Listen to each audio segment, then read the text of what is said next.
If you have an idea, just do it. Even if you're alone, even if no one else understands their idea. When air pollution kills over 7 million people each year, most people just complain about it. But this 18-year-old decided to patent the solution. Akshaj Khetarpal, founder of MOSX and someone who's doing something I've never seen before. How did you even come up with the idea to fix air pollution? Delhi's AQI is so bad, people are not able to breathe properly. So the AQI is so bad that there's a reference to it based on the amount of packets you smoke of cigarettes. So I thought this is not the right way to live. There has to be a solution to this. You chose moss. As you told me, I want to know, out of all the things, why moss? I've always had this perception that whatever comes from Earth has to go into Earth. In my patent device, you just use 1 meter square of moss and it can clean air equivalent to 275 trees. You structured MOSX as both a for-profit and a non-profit NGO at the same time, and that's pretty unusual.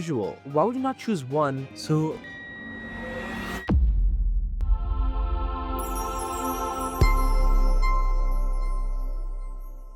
When air pollution kills over 7 million people each year, most people just complain about it. But this 18-year-old decided to patent the solution. Hey everyone, I'm Rayan, and you're listening to the AI Parenting Institute. Today's guest is Akshaj Khetarpal, founder of MOSX and someone who's doing something I've never seen before. So here's what happened. Akshaj saw the air pollution crisis destroying thousands of lives across India and around the world. And instead of waiting for governments or big corporations to step up, he decided to build something himself, a patented device that uses actual moss to clean the air. Yeah, you heard me right, moss. But then he did something even bolder. He turned MOSX into both a for-profit and a non-profit NGO at the same time. The result, a technology that's cleaning the air, a business model that proves you can still make money while still making an impact, and proof that young founders don't have to choose between profit and purpose. So if you're a teen who thinks your idea is too big, or a parent wondering how to support your kid with impossible dreams, stick around because this episode is for you. Akshaj, thank you so much for being here and welcome to the podcast. hi Rayan, it's a pleasure to be here Thank you so and much, Akshaj. looking forward to this podcast. So, Akshaj, how did you even come up with the idea to fix air pollution? Like, was there a personal moment or a story someone told you that really inspired you to say, I need to solve this problem? So for the past 10, 15 years, India has been the epicenter of pollution. So there was a survey that in the top 150 countries, most of the cities that are heavily polluted are from India, including Delhi. And Delhi's AQI is so bad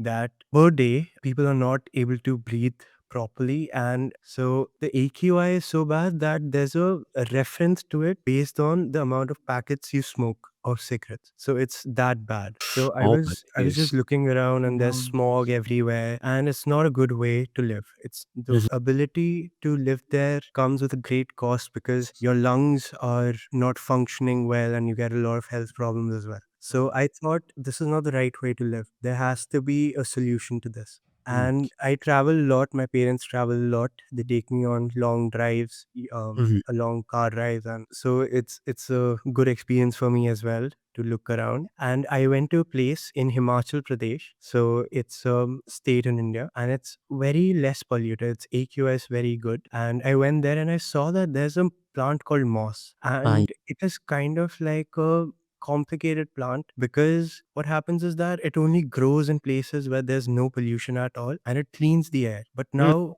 I kind of thought in a way that if I could get that plant to Delhi and help it clean the air in Delhi, that would be a good thing. But Mhm. what happens is that when you get the plant to Delhi, it dies. So Mm. it's very complicated that it can help the air pollution to go away, but it dies while doing that. There's not a permanent fix using that. So I started researching. I did an internship as well. I saw that this plant should be alive in Delhi to clean it, right? So I Mhm. started experimenting, I started researching, I wrote a research paper on it. And then I finally understood that I need to make a device that helps it stay alive and clean the air at the same time. Mm. So that was the motive behind. So one more question. Do you know around how much AQI, like comparison between the two states? Yeah, so right now in Delhi, it's skyrocketing. The AQI is, I think, around 200 or more than that. I don't know the exact figure, Oh but my. in Himachal Pradesh, it's like 10 times lesser than that. And Mhm. the air is very clean compared to Delhi. So So you've Delhi partially has, answered our next question, which is most people would think to use high tech filters or solutions to fight air pollution, but you chose moss. And as you told me, like I want to know, out of all the things, why moss? And you told us how you discovered it, but can you tell us more of like how you tried to clean the air while trying to make the moss survive? yeah. So the reason I chose moss was because I've always had this perception that whatever comes from earth has to go into earth. So I saw that moss is a natural cleaning agent for Mhm, air, and why not use something that the earth has given us? mhm, So I looked at its benefits, that it has micro roots, it has micro leaves as well, that mhm. have a lot of surface area, and it can be in a compact place and still clean a lot of air. So what happens is that in my patent device, you just use 1 meter square of moss and it can clean air equivalent to 275 trees. Oh, So wow. if you have just that on your wall, 1 meter square of it, it's like having a small forest on your wall. And imagine having multiple devices in your office or in your Mhm. house. So it's basically a large forest in your house. Very Yeah, compact forest. yeah, exactly. Akshaj, you were 16 when you started building this, right? So Yeah. walk me through those early days in your garage. Like, what were you actually doing that made your parents think you were onto something? So this was kind of a shared effort with my mother. My mother and I have been working closely with this, and she's the co-founder of MossX. And we went there. She clicked the pictures of me and the moss, and we were discussing that this is moss, this, and we were just researching together. And she always believed in this idea because she used to live in that place for a certain period of time, Mhm, and she understood that whatever I'm doing in this way, it's going to help reduce the AQI. So mhm. that is why she believed in it. She invested money into it, funds. And then once it picked up momentum, she didn't lose faith in it, because I always, whenever there was a setback, I always bounced back from it. And my mother and I have always been working together on it. So there's no lack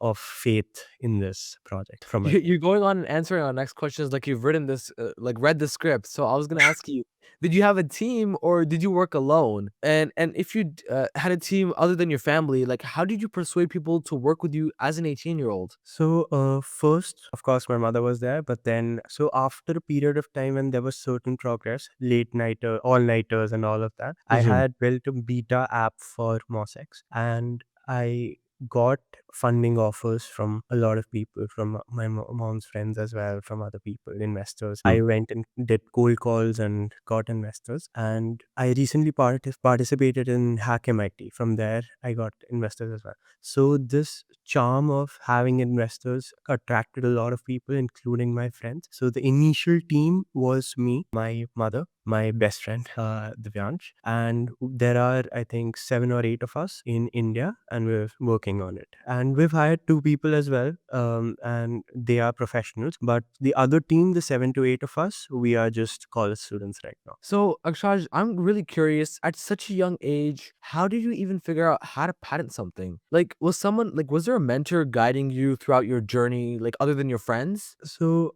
I researched a lot, I read a lot, Mm, and after a while, I knew that this has to be patented because I need to use it in a way that is not commercialized directly, but in a way that normal people or people who don't really want to invest in this sector can benefit from it mhm. without even buying our products. So I started thinking that if I get a patent, I'll become legit and I'll go to the government and I'll ask them to invest in my project so that the common man or common woman can start benefiting from it. And that Mhm. was the plan. Other than family members or relatives like investing in you, what's the biggest investment you've got? And do you mind telling us how much it was? Yeah, so right now, I had a investor, but it's still on hold because we are in a beta stage. But when we'll get over that phase, I've got 1.25 CR INR of funding, and that's a pretty good amount for going ahead. Initially, I got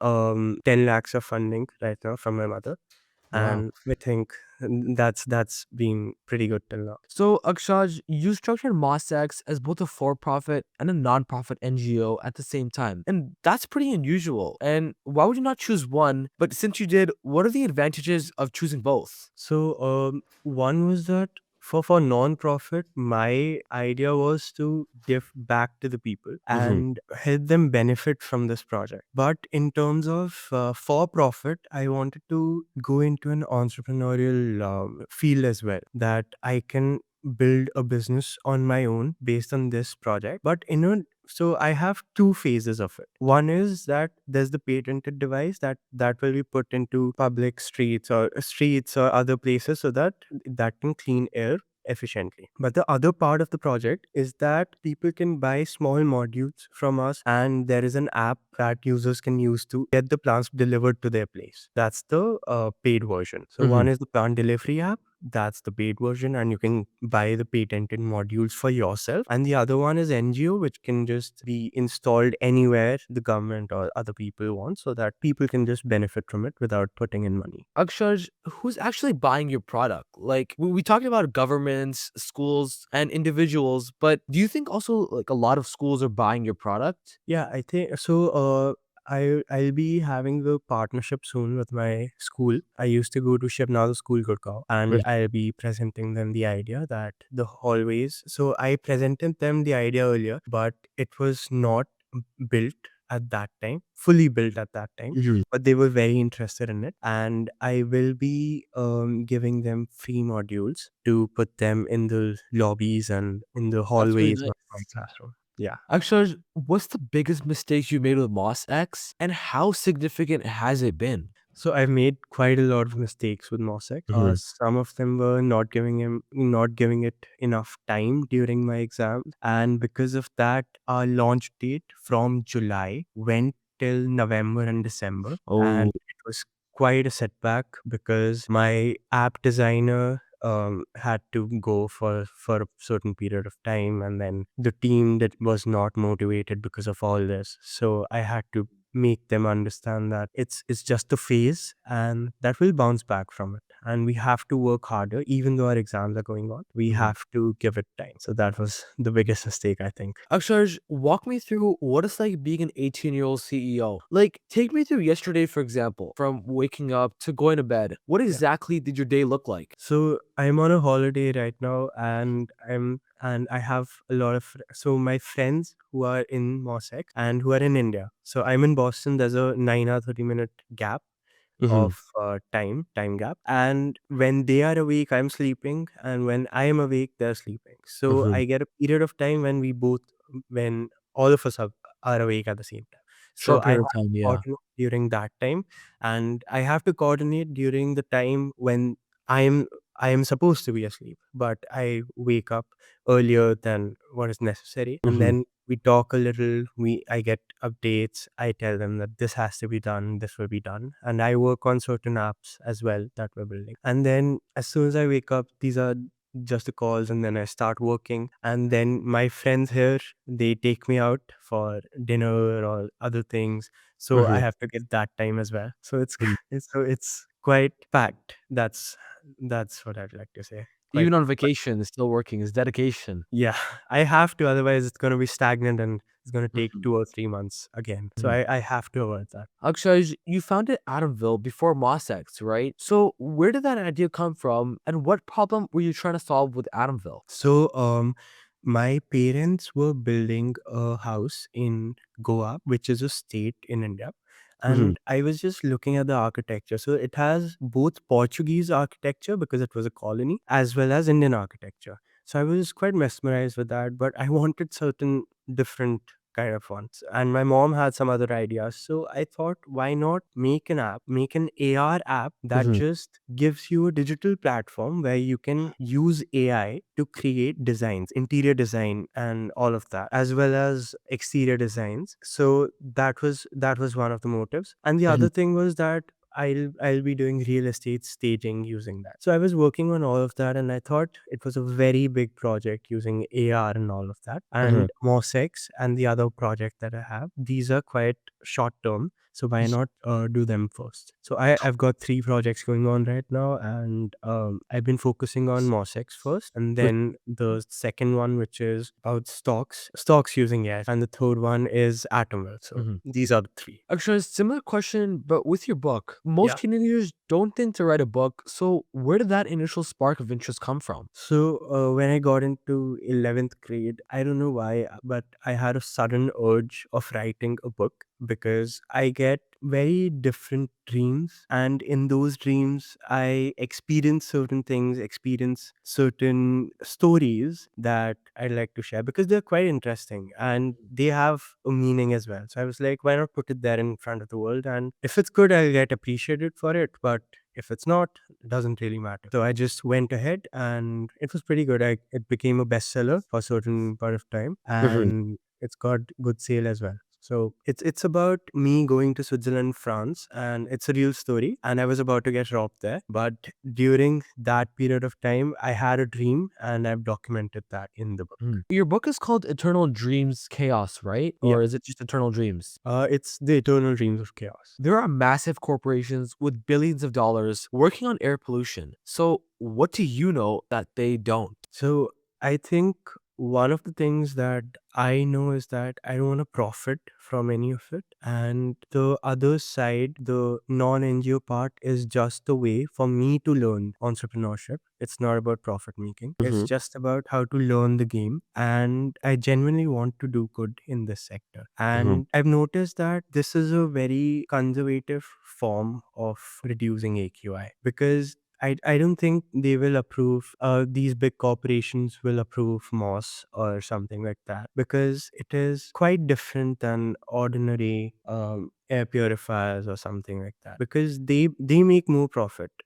Air purifiers are more profitable than something like a plant or something. So Mhm. that's one of the reasons that I think I'll do a better job in this sector. If Moss X works perfectly and is scaled globally, what do you think the world will look like in 10 years? So in 10 years, the AQI of major cities with extreme air pollution will reduce and the sky will be clearer in cities like Delhi and Bangalore. And the AQI will be better, so less lung cancer, less breathing problems, and all of that. So it will be better in the sense that the quality of life will increase and people will be able to understand that this product has actually helped them because even though they're not that sure about it, but after 10 years it will have made a lot of impact in this in all of these locations. For teens who want to solve big problems but have no idea where to start, what's your advice and what would be step one? So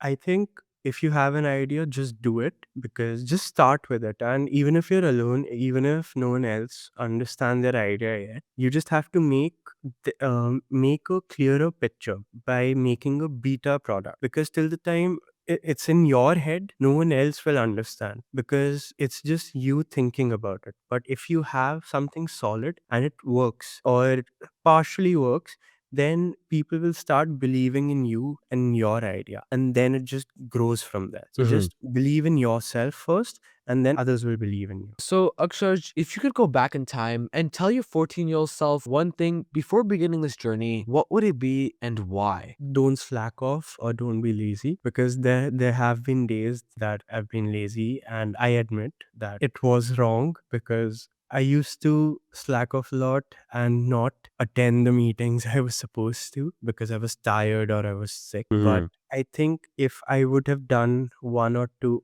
I mean, if I would have pushed myself to attend that one meeting or one thing, meeting with the investor or something. So Mhm. every opportunity that I've missed, I regret that. But Mhm. at the end, I think it all kind of works out. So I think just that, don't be lazy. Akshaj, thank you so much for sharing your story with us today. Seriously, this was incredible. And to everyone listening, if this conversation lit a fire in you, or if you're thinking differently about your own environmental impact, and even inspired to take that first step today, this conversation did exactly what it was meant to do. So here's what I want you to do. Share this episode with someone who needs to hear it. Maybe it's a friend with a crazy idea they're too scared to start, or maybe it's a parent who's trying to figure out how to support their kid with crazy dreams, or maybe it's just someone who believes we can actually build a cleaner, greener future. And hey, make sure to subscribe to the AI Parenting Institute so that you don't miss out on our next conversation with young innovators who are proving that age is just a number when it comes to changing the world. Because here's the thing, the future isn't something we all just sit around and wait for, it's something we create. And after hearing Akshaj's story, you know that better than anyone. So thanks for listening, and I'll catch you in the next episode.